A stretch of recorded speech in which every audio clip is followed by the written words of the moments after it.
اچھا جی، اعوذ باللہ من الشیطان الرجیم، بسم اللہ الرحمن الرحیم، الا ان اولیاء اللہ لا خوف علیہم ولا هم يحزنون، صدق اللہ العظیم۔ ان اللہ وملائکتہ یصلون علی النبی یا ایھا الذین آمنوا صلوا علیہ وسلموا تسلیما۔ الصلاۃ والسلام علیک یا سیدی یا رسول اللہ وعلی آلک واصحابک یا حبیب اللہ۔ الصلاۃ والسلام علیک یا سیدی یا رحمۃ للعالمین وعلی آلک واصحابک یا سیدی یا خاتم النبیین یا شفیع المذنبین یا راحت العاشقین یا جدی حسنی والحسین۔ سامعین محترم، ابھی ہم ذکر کریں گے انشاءاللہ تعالی حضور علیہ الصلوۃ والسلام کی آل پاک کے در پر بیٹھ کر ان کا لنگر لیں گے کہ ان کی بارگاہ میں بیٹھ کر سیدہ be be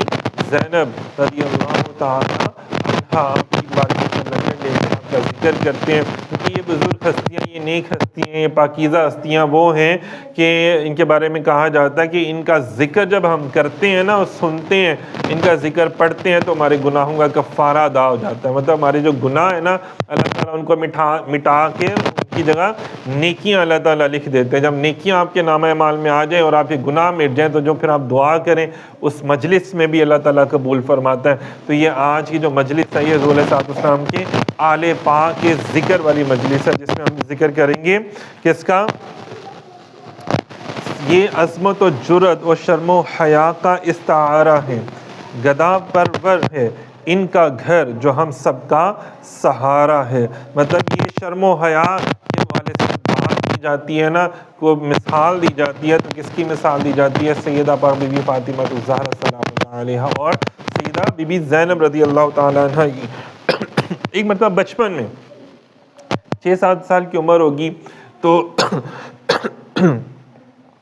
Syeda be be زینب سلام اللہ علیہا گھر میں قرآن پاک کی تلاوت کر رہی ہیں، پڑھ رہی ہیں، بچی ہے نا چھوٹی سی، پڑھ رہی ہیں۔ تو ہم جیسے ہل رہے ہوتے ہیں، پڑھ رہے ہوتے ہیں تو جھوم کے پڑھ رہے ہوتے ہیں، تو کیا ہوا، دوپٹہ جو تھا وہ سر سے تھوڑا سا سرک گیا۔ تو سیدہ پاک بی بی فاطمہ الزہرا سلام اللہ علیہا نے بھی فرمایا کہ بھئی، اچھا جی یہ دیکھیں میں ایگزیکٹ الفاظ پڑھنا چاہ رہا ہوں کہ سیدہ پاک سلام اللہ علیہا نے فرمایا کہ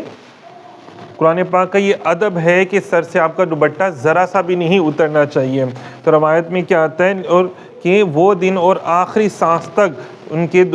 جو سر سے دوپٹہ دوبارہ نہیں سرکا۔ مطلب اندازہ کر لیں کہ سیدہ بی بی زینب سلام اللہ علیہا کا کوئی ہمسایہ ہے، وہ بتاتا ہے ہمسائے نے لکھا، وہ بھی بہت بڑے عالم تھے، کہتے ہیں میں 15 سال ان کی بارگاہ میں رہا، ان کے گھر ان کا ہمسایہ رہا، لیکن میں نے کبھی ان کی صورت نہیں دیکھی۔ اب یہ 2 واقعات میں نے آپ کے سامنے پیش کیے ہیں، حیا کے حوالے سے، پردے کے حوالے سے۔ اگر آج ہم اپنی خواتین کو دیکھتے ہیں، بچیوں کو دیکھتے ہیں تو بازاروں میں سر عام گھوم رہے ہیں، شادیوں میں سر عام پھرا جا رہا ہے اور سارے معاملات بھی ہو رہے ہیں، اور ہزاروں دنیا نے بھی دیکھا ہوتا ہے، کوئی بات نہیں جی کزن ہی ہے نا، دیکھ لیا تو کیا ہوا، فرمایا کوئی بات نہیں جی فلانا فلانا فلانا۔ تو ہم اپنے آپ کو دوسری طرف سیدہ پاک کی گنیز بھی کہہ رہے ہوتے ہیں اور دوسری طرف ہمیں ہزاروں دنیا بھی دیکھ رہی ہوتی ہے۔ اور اب تو بس استغفراللہ جو معاملات چل پڑے ہیں کہ آج ٹک ٹاک بن رہی ہوتی ہے، اب ایک تصویر آتی ہے دوپٹے کے ساتھ، اگلی تصویر ویڈیو آ رہی ہوتی ہے بغیر دوپٹے کے ساتھ آ رہی ہوتی ہے، اور اس کے بعد پھر دوپٹہ بھی ختم ہو جاتا ہے اور پھر سارے معاملات شرم و حیا کے جو ہے وہ سائڈ پہ رکھ دیے جاتے ہیں اور کہا جاتا ہے جی ہمارا جسم ہماری مرضی اور ہم پردہ کریں پاویں نہ کریں، پردہ جو ہے وہ آنکھ کا ہونا چاہیے۔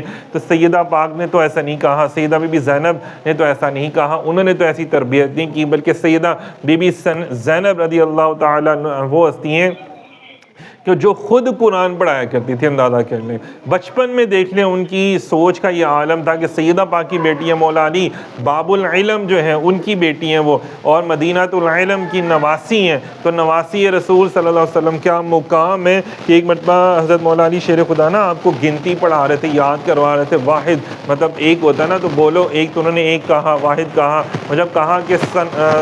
مطلب 2 کہو نا، اسنین کہ 2 کہو، تو انہوں نے 2 نہیں بولا۔ تو حضرت مولا علی شیر خدا نے فرمایا کہ بھئی آپ 2 کا لفظ کیوں نہیں استعمال کرتی؟ تو انہوں نے فرمایا ابا جان میں نے زبان سے واحد کہہ دیا، مطلب اشارہ اللہ تعالیٰ کی طرف سے تھا، اب جب اس زبان سے 1 کہہ دیا تو وہ 2 کو پسند ہی نہیں کر رہی تھی نا۔ مطلب چھوٹی سی عمر میں دیکھیں اتنا ان کو اللہ تعالیٰ سے محبت ہے کہ مجھے 1 کے علاوہ کسی اور دوسرے کو چاہنا ہی نہیں ہے، محبت ہی نہیں کرنا۔ جیسے وہ نا الف اللہ، تو دوبارہ آگے کچھ پڑھنا ہی نہیں ہے نا، بس اللہ ہی کافی ہے۔ جب ہر کام کے لیے، ہر مسئلے کے لیے، تو پھر ہم دوسرے سے کسی سے کیا لینا. تو یہ کم سینی میں ہی اتنی ماشاءاللہ سے ان کو اللہ تعالیٰ نے رتبہ عطا فرمایا.